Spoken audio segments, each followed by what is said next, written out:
आता स्वतः सीएम साहेबांचं विधानसभेतला जो ठराव झाला तो कॅबिनेटचा ठराव झालेला सीएम साहेबांनी विधानसभामध्ये निवेदन केलं. म्हणजे सीएम साहेब कुठे आहेत का? मला आनंद आहे आज ठाण्यामध्ये मुंबईमध्ये सीएम साहेब असतील, गृहनिर्माण मंत्री आणि उपमुख्यमंत्री एकनाथ शिंदे साहेब असतील, त्यांच्या माध्यमातून झोपडपट्टीचं समुटन नष्ट करायचं प्लॅनिंग चाललेलं आहे. आणि चांगल्या पद्धतीने झोपडपट्टीला कसं तरी म्हणजे चांगलं झोपडपट्टीवाल्यांना चांगलं रेग्युलाइज करून घरं देण्याचा प्रयत्न चाललेला आहे. म्हणजे सीएम साहेब काय बोलतात आणि हे काय बोलतात यांनी करायला पाहिजे ना.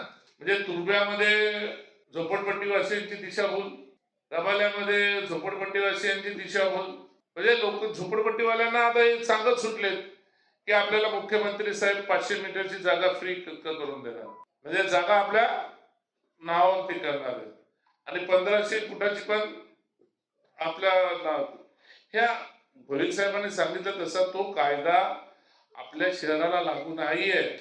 आणि एवढं असेल तर सुधाकर सोनवणेकर तर त्यांनी ते मेडकरकर तर त्यांनी त्यांच्या स्वतःच्या नेत्याकडनं अभिनंदनाचा ठराव केला. तर नेत्याकडनं त्यांनी ते झोपडपट्टीचं 500 फुटाचं जागा रेग्युलाइज करून आणावी ना. आमचा कुठं विरोध आहे? आम्ही झोपडपट्टीवाल्यांना चांगलं सुनियोजित चांगलं भेटावं अशी आमची अपेक्षा आहे.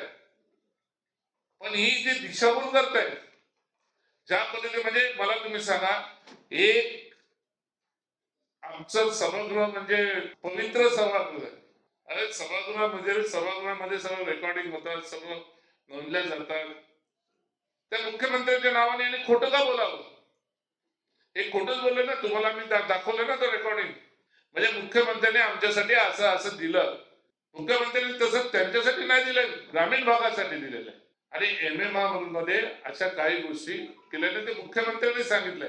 आणि उलट झालं तर आम्हाला चांगलं आहे, उलट चांगलं आहे.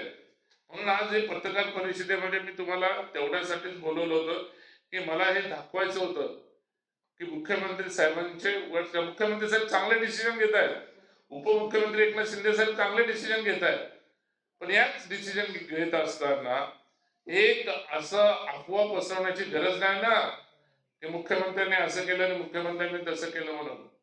अफवा पसरवण्याची गरज नाही. मुख्यमंत्र्यांनी ग्रामीण भागासाठी या सर्व गोष्टी केलेल्या आहेत आणि MMR साठी नाही. हे मुख्यमंत्री स्वतः त्यांच्या निवेदनामध्ये बोलतात.